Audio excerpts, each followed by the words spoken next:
warahmatullahi wabarakatuh.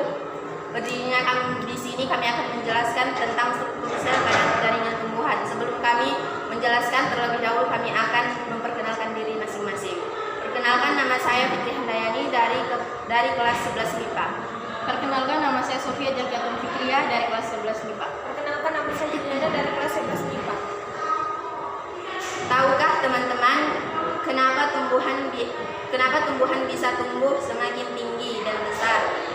Hal tersebut terjadi karena sel pada tumbuhan aktif untuk membela diri. Sel-sel tersebut akan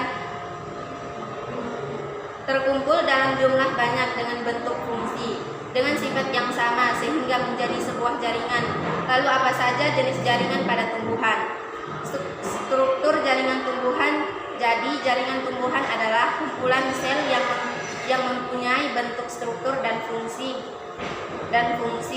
sama pada tumbuhan. Berdasarkan tipe dan fungsinya, jaringan tumbuhan dibagi menjadi dua.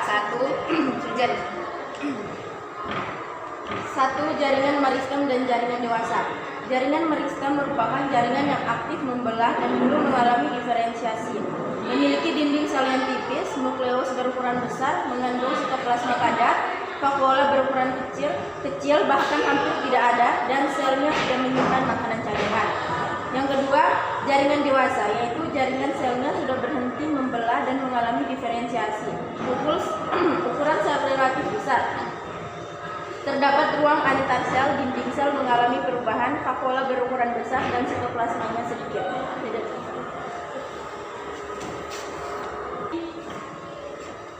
Baiklah, saya akan melanjutkan penjelasan tentang struktur sel pada tumbuhan. Yang pertama, dinding sel. Dinding sel hanya dimiliki oleh sel tumbuhan. Dinding sel disusun oleh selulosa ketika sel masih muda. Sejalan dengan proses pertumbuhan dan perkembangannya, sel mengalami penambahan zat lignin sehingga dinding sel menjadi kuat dan liar. Oleh sebab itu, dinding sel berfungsi untuk melindungi dan memberi bentuk sel.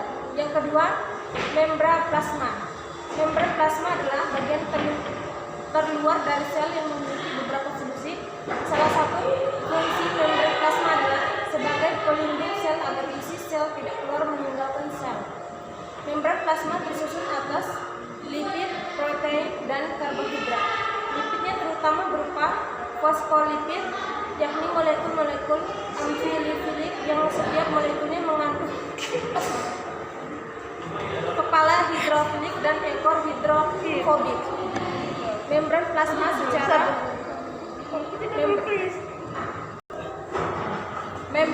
secara aktif menentukan zat mana yang dapat dilalui dan mana yang tidak dapat dilaluinya. Sifat ini disebut diferensial semi-permeabel atau selektif permeabel. Cara inilah yang membantu membran plasma mempertahankan bentuk dan reaksi-reaksi kimia dalam sel sehingga proses metabolisme terus berjalan. Sekian dari materi yang kami berikan.